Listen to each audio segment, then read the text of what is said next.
The first question in the planar kinetics of a rigid body work and energy example section.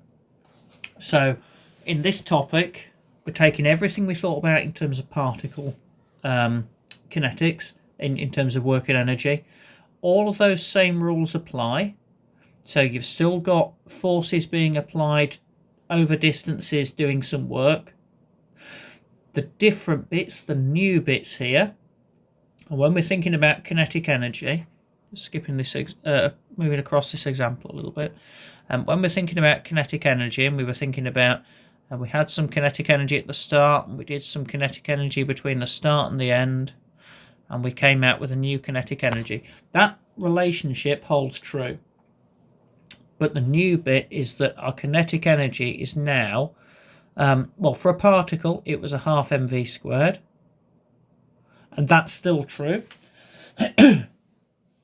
But our shape, our object, isn't necessarily just translating. So that describes an object translating, sliding along. But it could be rotating as well. So there's another element to kinetic energy. So that's the, if you like, there's two components, the translational and the rotational kinetic energy. And that's what we're capturing within, that's the new bit that will come through in this next question. Okay. So if I jump into my question, we have a 50 kilogram wheel subjected to a 50 Newton force, as you can see in the diagram. We have a radius of gyration. Because we've got a radius of gyration, we're probably thinking we're going to need to calculate inertia. And I've just told you that inertia is part of the kinetic energy calculation, so that would make sense. We know that we know we're looking for the angular velocity of the wheel after 10 revolutions, starting from rest, rolling without slipping. So, first job. You won't be surprised after this week, we're going to draw a free body diagram. So in our free body diagram, we're going to have our P force. Our P force is 50 newtons. It's acting 30 degrees from the horizontal.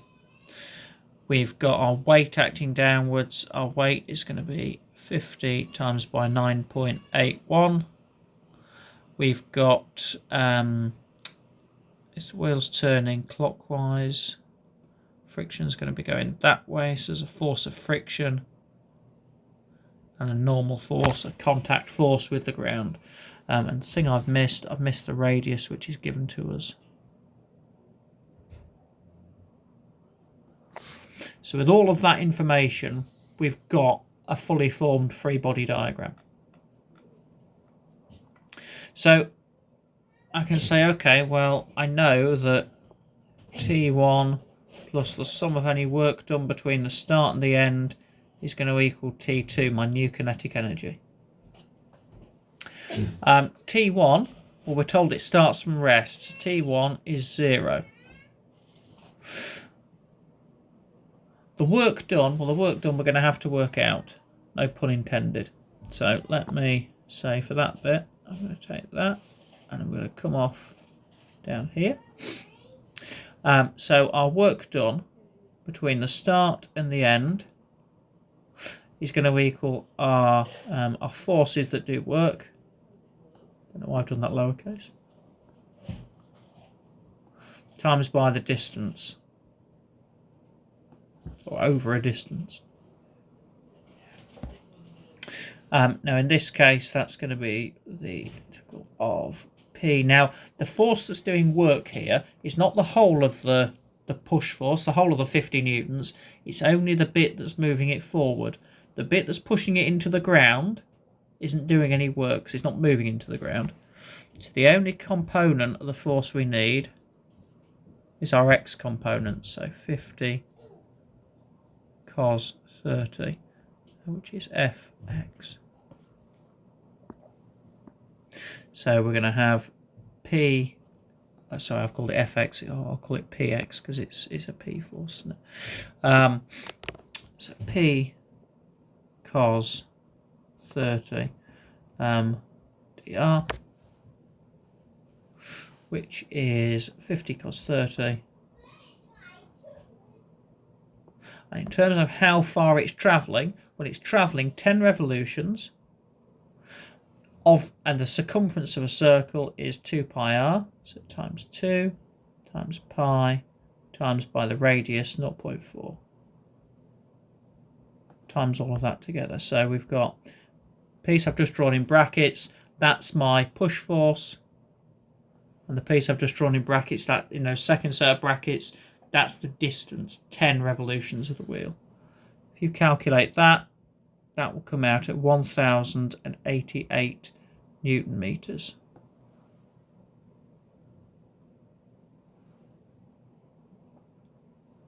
We also know from our well then let's plug that in first. So let me add that to the equation. So we're going to say 1088. So then we need T2. T2, we've got those two elements of kinetic energy now. So we've got the translation and the rotation. So if I go and say, okay, I'll do that bit in pink and I'll come down below my work done. So for T2, we're going to have a half mv squared, half times by the mass, which was 50 kilos, I believe,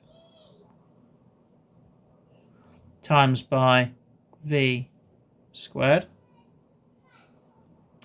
plus a half I omega squared.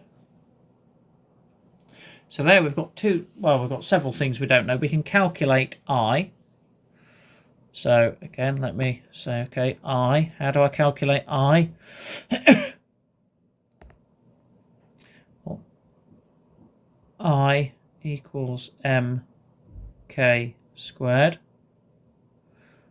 where k was my radius of gyration, so it's going to be 50 times by radius of gyration 0.3.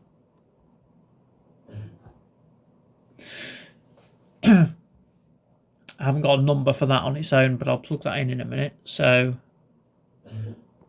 we can say, okay, well, that's a half times by 50 times by v squared, so half mv squared, plus a half times by 50 times by 0.3 squared times by omega squared. Now what we don't have here is we don't have another equation to form, well, but we could in a moment, but at the moment we only have one equation there with two unknowns in it, v and omega. So we're going to need a second equation that relates v and omega. It's that one I said back on Tuesday or Wednesday is going to keep coming up. So v equals omega r. So I can substitute that in to get rid of my v, because we've been asked in our question to find omega, the angular velocity. So I can say, well, v equals, in this question, 0.4 omega, because the radius was 0.4. So I can say T2 is equal to a half times by 50 times by 0.4 omega squared, plus a half times by 50 times by 0.3 squared omega squared.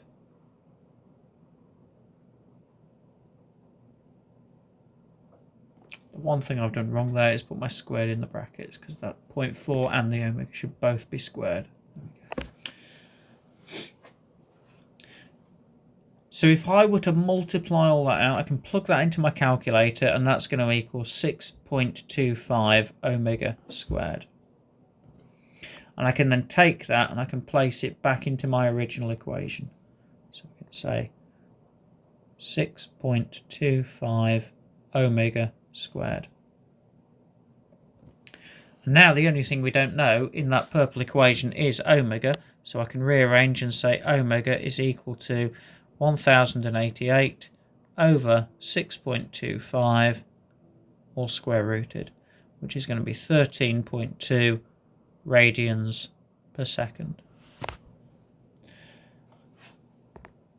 So very similar to the particle calculations with work and energy. So kinetic energy plus some work done between the start and the end gives me a new kinetic energy. The new bit here being that our kinetic energy is made up from both translational and rotational elements, because we've got a rigid body that can rotate. So that's the end of the first example, with the final answer being 13.2.